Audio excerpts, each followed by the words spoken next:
Sempat lumpuh akibat tergenang banjir, jalur perlintasan kereta api di Desa Papanrejo, Kabupaten Grobogan saat ini sudah normal dan bisa dilewati. Selama bulan puasa, menu makan bergizi gratis disajikan dalam tas bingkisan dan bisa dibawa pulang. Untuk membantu petani lokal, 150 paket sayur gratis dibagikan kepada ibu-ibu PKK di Kota Semarang.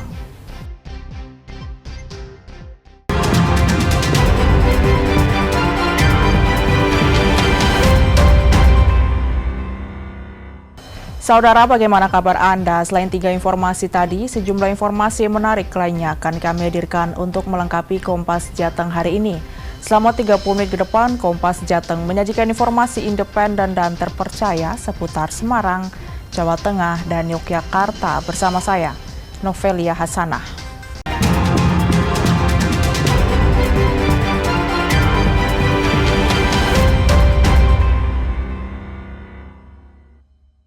Mengawali Kompas Jateng pagi ini, saudara. 50 ekor kucing mati dalam peristiwa kebakaran sebuah rumah 3 lantai di Jalan Sebandaran, Kota Semarang, Jawa Tengah.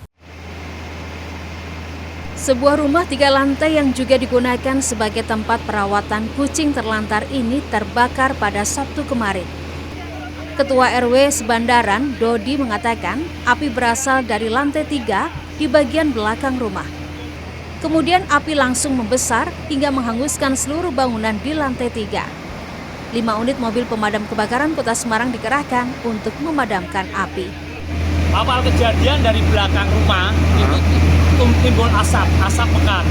Habis itu saya menginformasikan ke seluruh warga, sepertinya ada kebakaran, coba dicek. Oh, ternyata benar, lama-lama timbul api. Api mulai jalan, habis itu kita memanggil pemadam kebakaran. Nggak begitu lama pihak pemadam datang, langsung api mulai bisa diatasi. Sementara itu penghuni rumah yang juga pecinta kucing mengatakan karena api semakin membesar, ia berusaha menyelamatkan diri sambil mengevakuasi beberapa kucing yang masih bisa diselamatkan. Ini yang selamat ini bisa dibawa turun, ini ada 6 yang lain, yang ras itu katanya tadi kok itu katanya habis dari yang ras. Yang itu kan berdua, yang sana ras, yang sini lokal itu juga habis katanya. Tapi yang ada 2 masih ada 5. Kenapa tidak dari bawah?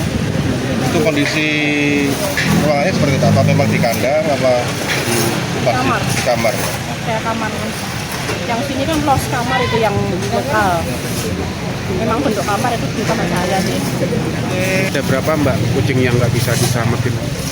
Kira-kira? 50 lebih. Rata-rata yang lokal aja. Rata-rata yang ras. Ya ras loh. Belum diketahui penyebab pasti peristiwa kebakaran ini. Dan pasca kebakaran, kucing yang berhasil diselamatkan akan diperiksa kesehatannya. Tim Liputan Kompas TV, Semarang, Jawa Tengah. Kita ke sorotan lainnya, saudara. Jalur perlintasan kereta api di Desa Papanrejo, Kabupaten Grobogan, Jawa Tengah yang sempat lumpuh akibat tergenang luapan air Sungai Tuntang pada hari Minggu sudah dapat difungsikan kembali. Saat ini tidak ada lagi pengalian rute perjalanan kereta api setelah sempat dilakukan pengalian rute memutar terhadap 3 kereta api, yakni kereta api Blora Jaya, kereta api Harina, dan kereta api Ambarawa Express, serta 2 pembatalan perjalanan kereta api jalur perlintasan kereta api di jalur stasiun Gubuk Karangjati di Desa Papanrejo, Kabupaten Grobogan sudah kembali normal. Meski demikian, kereta api yang melintas masih dengan kecepatan terbatas sekitar 5 hingga 10 km per jam. Indonesia, daerah operasi 4 Semarang telah berhasil melakukan perbaikan jalur kereta api imbas dari banjir atau luapan air Sungai Tuntang di kilometer 32 plus 67 antara petak jalan stasiun Gubuk dan stasiun Karangjati lintas Semarang Surabaya. Jadi dengan selesainya perbaikan ini tidak ada lagi pengalihan rute, rekayasa pola operasi jalan memutar ataupun kereta api yang dibatalkan. Tanggul Sungai Tuntang di Desa Batur Agung, Kabupaten Grobogan, Jawa Tengah jebol, akibatnya ratusan rumah warga terendam banjir. Hujan deras yang terjadi Sabtu sore hingga malam hari membuat tanggul tak mampu menampung debit air di Sungai Tuntang. Karena tanggulnya kemarin sudah terkikis, jebolan yang kemarin tinggal separuh, sekarang ambrol begitu Mas. Tak hanya ratusan rumah warga, akses jalan desa juga terputus akibat terendam banjir dan warga tidak bisa beraktivitas. Tim Liputan Kompas TV, Grobogan, Jawa Tengah. Sementara itu, genangan banjir di 2 desa di Kecamatan Gubuk, Kabupaten Grobogan, Jawa Tengah belum surut. Petugas BPBD Kabupaten Grobogan pun mengevakuasi warga yang rumahnya terendam banjir akibat jebolnya tanggul Sungai Tuntang.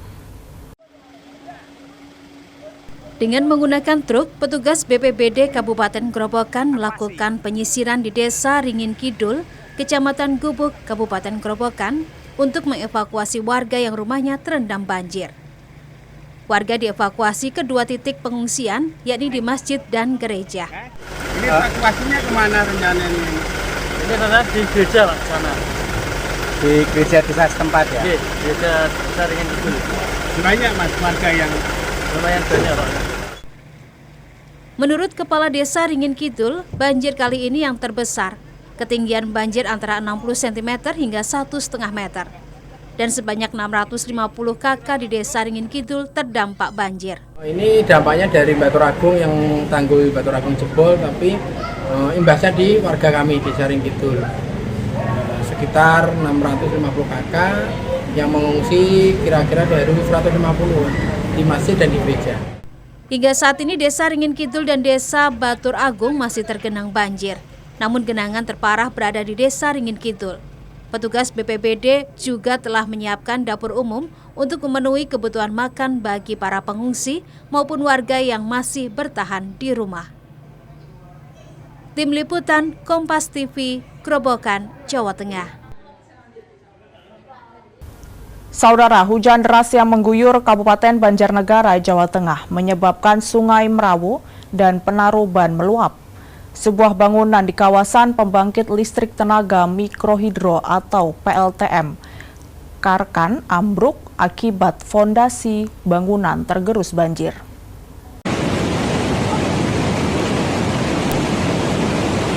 Inilah detik-detik saat sebuah bangunan di kawasan pembangkit listrik tenaga mikrohidro atau PLTM Karekan di Kecamatan Pagentan, Kabupaten Banjarnegara, Jawa Tengah ambruk akibat tergerus banjir. Tidak ada korban jiwa maupun luka-luka dalam peristiwa ini. Telah terjadi bangunan pos bendung PLTM Karekan Kecamatan Pagentan roboh akibat banjir dari Sungai Merawu dan Sungai Panaruban akibat intensitas hujan yang cukup lebat dan tinggi. Dari kejadian tersebut tidak menimbulkan korban jiwa maupun korban luka. Sebelumnya, hujan deras mengguyur Kabupaten Banjarnegara, Jawa Tengah dan menyebabkan Sungai Merawu dan Penaruban meluap. Akibat derasnya arus sungai yang menggerus pondasi, akhirnya bangunan di kawasan PLTM Karekan pun ambruk. Tim Liputan Kompas TV, Banjarnegara, Jawa Tengah. Selama bulan puasa, menu makan bergizi gratis disajikan dalam tas bingkisan dan dapat dibawa pulang. Nantikan informasinya usai jeda.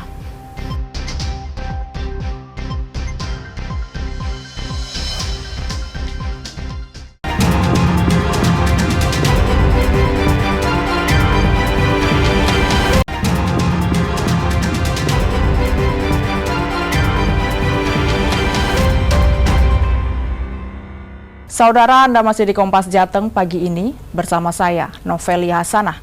Konfederasi Serikat Pekerja Indonesia KSPI Jawa Tengah mendirikan posko aduan untuk membantu mantan karyawan Sritex dalam memperoleh haknya pasca PHK massal. Setelah melakukan analisa selama 3 bulan, Konfederasi Serikat Pekerja Indonesia atau KSPI Jawa Tengah akan mengambil sikap dengan terjun langsung, yaitu mendirikan 2 posko aduan di Kota Semarang dan Kabupaten Sukoharjo. Posko aduan yang diberi nama Posko Orange ini berada di kantor pusat KSPI Jawa Tengah, Jalan Subali Raya, Kota Semarang, dan di depan pabrik Sritek Kabupaten Sukoharjo, dan akan melayani aduan dari mantan karyawan Sritek selama 5 hari dimulai 10 Maret 2025. Aduan tersebut bisa berupa masalah belum terima pesangon, THR, pengalaman kerja, dan hak-hak karyawan lainnya. Tujuan posko itu kami sebut dengan posko oren.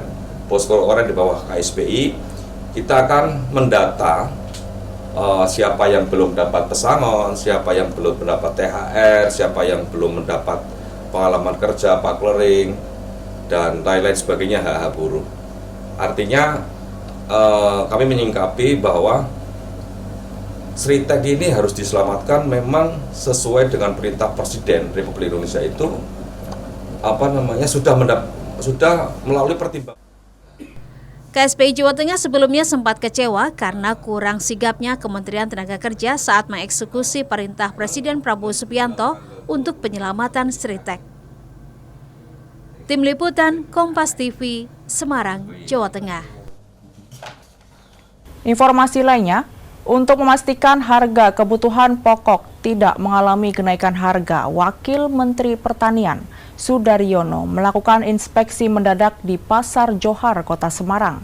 Sudaryono pun berpesan kepada masyarakat jangan ada penimbunan bahan pokok. Wakil Menteri Pertanian Sudaryono mengecek satu persatu sentra di Pasar Johar, Kota Semarang, seperti sentra bawang, cabai, hingga daging. Sudaryono mengatakan harga cabai rawit merah yang sempat dikeluhkan karena harganya naik ditemukan sudah mulai turun. Sudaryono menegaskan jangan sampai ada penimbunan bahan pokok. Pedagang juga diminta untuk tidak menaikkan harga dengan memanfaatkan momen Ramadan dan Idul Fitri. Kita intinya tidak boleh nasib rakyat itu dipermainkan. Ya itu clear. Presiden bilang kalau ada yang nimbun, apalagi ada yang curang, takrane kurang, udah itu namanya merugikan rakyat. Ya. Selain dosa mlebu neraka, itu jangan sampai orang lagi Ramadan baik-baik, Lebaran baik-baik, ya kan pengennya makan enak setahun sekali, tapi gara-gara FOMO terus kemudian nimbun terus, nah itu kan. Kalau ada langsung kita segel masuk penjara. Kita nggak ada toleransi, siapapun backingannya nggak ada urusan. Sementara harga sejumlah komoditas kebutuhan pokok di Pasar Johar, Kota Semarang terpantau mayoritas stabil. Bahkan pedagang mengaku harga sembako mulai turun di kisaran Rp2.000 hingga Rp5.000. Kurang 19 1 kilo ya. Kalau minyak kita yang 1 liter 15,5. Itu ada kenaikan nggak? Enggak, stabil minyak. Minyak stabil, ya. Curah maupun itu. Iya. Untuk harga sembako lainnya seperti telur. Telur ini turun. Turun ya? 28. Dari harga berapa? Jadi kemarin 29, jadi ini hari ini 28. Berarti mulai ada penurunan harga ya? Iya, penurunan. Paling itu 35. Dari harga? Normal 40. Berarti Kemarin kan sampai 45, 47. Sekarang mulai berangsur turun ya?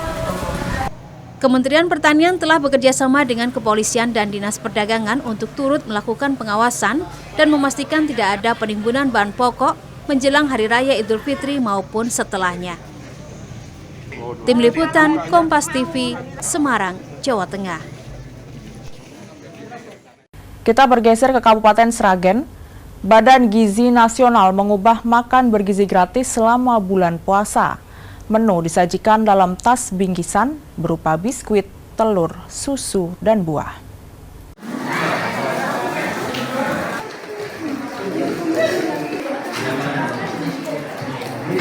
Berbeda dari biasanya, menu makan bergizi gratis untuk para siswa-siswi kini tak lagi disajikan menggunakan tempat makan. Di SMP Negeri 4 Kabupaten Sragen, Jawa Tengah, para siswa menerima menu makan bergizi gratis berupa susu, kurma, buah pisang, roti, dan telur yang dikemas dalam tas bingkisan. Tujuannya agar siswa bisa membawa pulang menu bergizi gratis dan dimakan saat berbuka puasa. Tas bingkisan yang dibawa pulang oleh siswa dapat dibawa kembali keesokan harinya ke sekolah untuk diisi menu makan bergizi gratis yang baru. Ada buahnya itu ada pisang, terus ada kurma. Untuk karbohidratnya itu ada di sini tuh roti, dan untuk protein di sini ada telur puyuh. Mas Litang puasa? Puasa. Ini buat berbuka. Berbuka. Oh, ya. Di rumah berarti ya? Iya. Terkait dengan MBG dalam bulan Ramadan, bulan puasa, menika tetap dilaksanakan dengan menu yang bisa digunakan anak-anak untuk berbuka di rumah. Untuk selanjutnya, teknik pelaksanaannya dikirim dalam bentuk parcel tote bag. Lalu anak-anak sudah kami persiapkan untuk membawa tempat dari rumah. Setelah itu nanti dipindahkan untuk dibawa ke pulang. Selanjutnya tote bag dikembalikan untuk pelaksanaan MTG hari berikutnya. Dari data yang dihimpun, saat ini program makan bergizi gratis di Kabupaten Sragen, Jawa Tengah sudah menjangkau 28 sekolah dengan jumlah siswa 5.274 orang. Tim Liputan Kompas TV, Sragen, Jawa Tengah. Untuk membantu petani lokal, 150 paket sayur gratis dibagikan kepada ibu-ibu PKK di Kota Semarang. Nantikan informasinya usai jeda.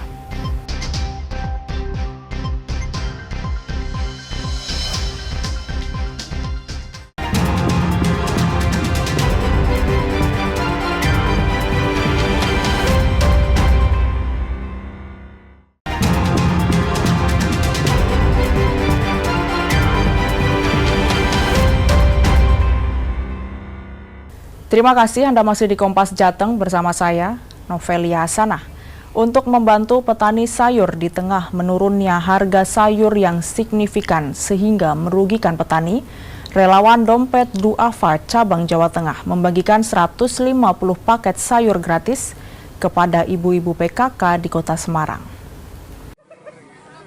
Minggu pagi, ibu-ibu PKK RT 5 RW 12 di Perumahan Permata Majapahit, Kota Semarang terlihat antusias berkumpul di salah satu rumah warga.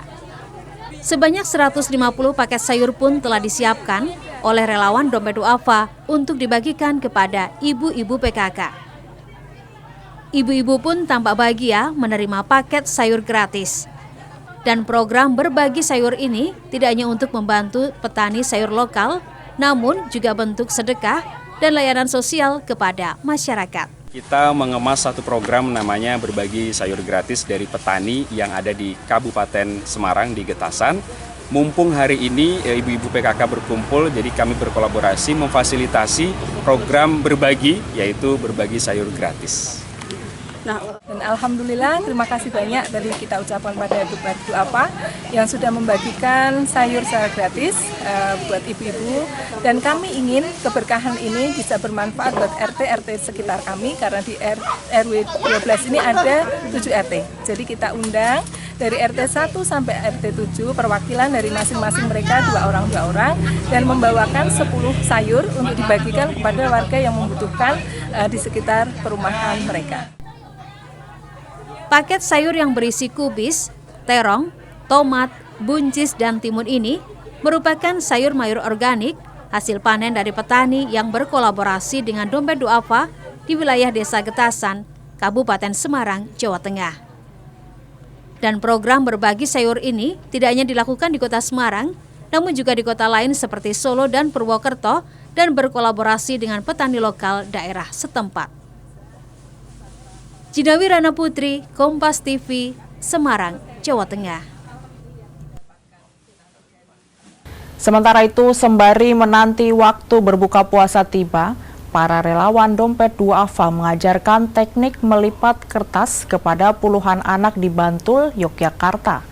Teknik melipat kertas atau origami diajarkan kepada anak-anak dengan harapan bisa mengurangi ketergantungan mereka terhadap gadget.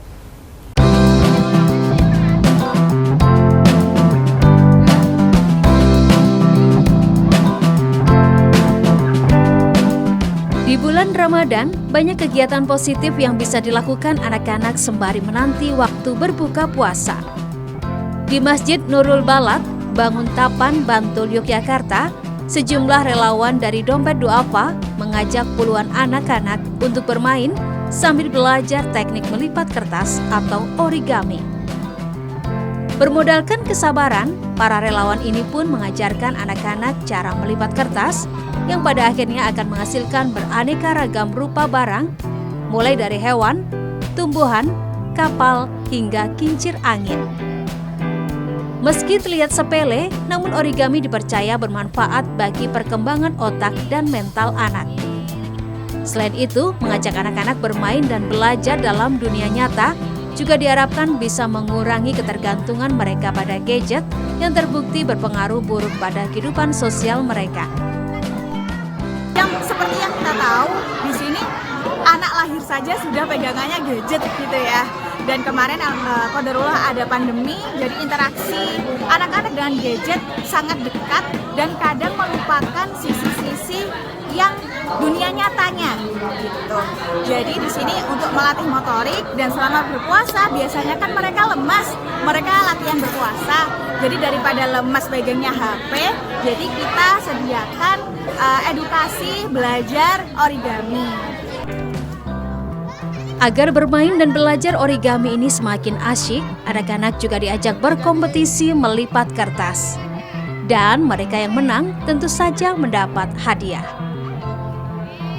Tim Liputan Kompas TV, Bantul, Yogyakarta. Informasi tadi sekaligus mengakhiri Kompas Jateng hari ini.